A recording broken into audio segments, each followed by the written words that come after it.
نن مازدیګر چې دی نو د په کابل سیمه کې چې دی نو هغه وخت چاودنه وشوه کله چې د ولسي پاڅون لخوا امن چې دی نو د هغې مظاهره وه د مظاهرې اخرنی پړاو و چې دغه وخت کې چارواکي وایي سیمې خلک وایي چې هلته کې یو خودکش راغلی و هغې د پولیس سټیشن خواته چې د دغې جلسې سره خواته دی هلته وچاودلو او د هغې کې چې دی تر دې دمه 15 کسان چې دی نو په هغې کې په حق رسېدلي دي اتیشونه سیوا چې دی نو ژوبل دي دې وخت کې زه د سیدو شریف په هسپتال کې یم د سوات د پولیس مشر ډي پي او او بیا دغه رنګې ډي آی جي هغوی دا وایي کنفرم کوي چې په دغه یو ځانمرګي برید او په دې کې چې دی نو د دغه نښه چې دی نو پولیس والو دې وخت کې د هسپتال کې موجود یم ما سره د هسپتال مشر سلیم خان موجود دی هغوی نه معلومات لرو چې څه صورتحال دی دلته څومره مړي راوړلی شي څونه زخمیان راوړلی شي او کم زخمیان چې د هغې حالت څه دی سلیم صاحب مننه څه وایې تاسو چې دغه پیښې نه وروسته څه ګامونه پورته کړی شوي دي او هسپتال کوم چې دی خدمات ورکوي صاحب ډېره ډېره مهرباني شکریه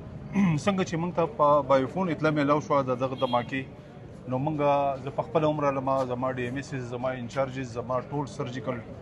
او اتوپیډک نیورو څومره چې زموږ ایمرجنسي ټیم دی نو هغه د مریض راتلو نه مخکې دلته کې حاضر دغه شان نرسنګ سټاف موږ ټول انفارم کړي وو هغه دلته کې حاضر دلته کې چې څونه کیجوالټیز موږ ته راغلي دي هغه ټوټل چې دی نو هغه 34 او په 34 کې د 25 چې دی نو هغه زموږ سره انجرډ دي او 10 چې دی هغه زموږ سره ډیډ باډیز دي په انجرډ کې تقریبا 9 لس پکې داسې دي چې هغه میجر سرجریز دغې شوي دي او د نورو هم سرجریز او دا شوي دي خو یا په خپله کېدل دی یا په لاس لګېدل دی نو هغه سټیبل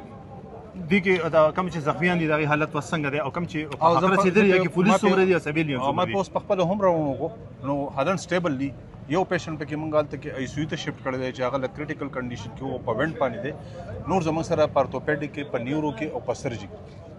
د دې نه علاوه زه به دا ووایم چې زیاتره پکې زموږ پولیس چې دی نو هغه په زخمیانو کې هم پولیس زیات دي او په ډیډ باډیز کې هغه هم زموږ سره دلته کې 15 دلته کې څلور دلته کې دي او 15 زموږ سره هلته کې کابل کې دي ډېره مننه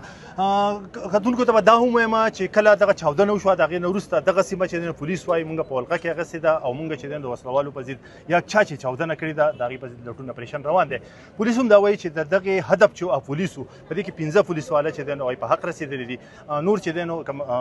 14 یا 15 کسان چې دي نو په هغې کې بیا نور چې دی سویلین دي یو ماشوم پکې هم شامل دی چاودنې وروسته چې دی نو د خیبر پښتونخوا وزیر اعلی هغې هم په دې باندې د افسوس څرګندونه کړې دغه رنګې کوم چې وفاقي وزیران دي بیا وفاقي حکومت هغې باندې هم چې دی نو د دې افسوس څرګندونه کړې ده او په اعلی کچه باندې چې دی نو د دې د تحقیقاتو حکم ورکړی دی داسې ویلی کېږي چې دغه سیمه کې اوس هم چې دی نو حالات چې دی نو هغه کړکېجن دي خلک چې دی نو ډېر زیات خفه دی ځکه چې دا یو پرامنه مظاهره وه خو دغه مظاهرې ته وړاندې پولیسو والا ویلي وو چې تاسو دا مظاهره مه کوئ دا ناقانونه ده خو بیا هم خلک راجمع شوي وو هغوی د امن دپاره دغه مظاهره کړې وه